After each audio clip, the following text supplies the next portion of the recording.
Alright, hello, welcome back to the podcast once again, everybody. PayPal and Patreon down below for anybody who wants to support me. Only do so if you actually can. Guyana, down in South America, recently emergent oil producer, right at the right time, as oil prices repeatedly surged back up into triple digits. So, as Guyana begins to metaphorically swim in money, what is Guyana, at least for the moment, doing with this newfound money? Instead of its leaders building themselves luxury palaces and holding kilometer-tall skyscraper building competitions with each other, or buying hundreds of billions worth of weapons to bomb Yemen with, Guyana is instead going for the basics, which for a developing nation means infrastructure. One of the things that my own state of Alaska, which I used to live in, until as of 2020, I became trapped down here in the southeastern US, burning to death, basically. Infrastructure, something we maintain very well and don't take forever to construct, back up in my own state of Alaska, is, when you're working from the ground up like Guyana is, the best immediate thing to go for, as opposed to the pursuits of some other oil-rich nations. As for one, bombing your neighbors is sociopathic and evil.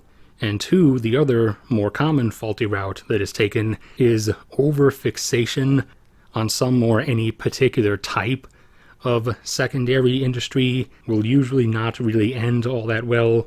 Instead, what you want to do is make sure that all the foundational stuff is up and running and readily available that any kind of industry or business that may want to come to your country will need, so that you can be ready to receive and operate anything as time rolls forward. And said things that are included in that basket of basics: having a well-maintained and adequate transportation network, good receiving and shipping logistics, obviously a complete spread of electricity access, and a well-maintained and redundant grid system, and in this present day and age, as widespread or complete spread as you can get of internet and telecommunications connection. So as of present, at least for the moment, because they could always veer off course later, Guyana is beginning to go down these routes, starting with a more connected transportation and road network, particularly with their neighboring nations, as one of the reasons that Guyana has up until this point been kind of trade stagnant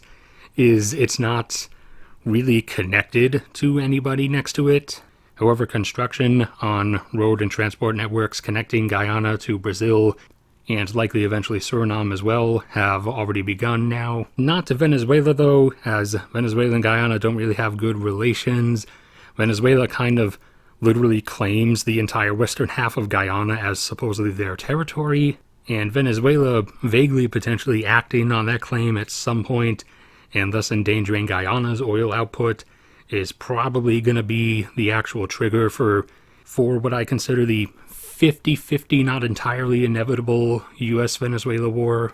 But we'll have to wait and see. That's a story for another time. The main other thing, apart from the roads, that Guyana has begun at the moment is the actual development in Georgetown of a legitimate port, a legitimate cargo receiving and offloading facility. As what the port in Georgetown has been up to this point has been not that.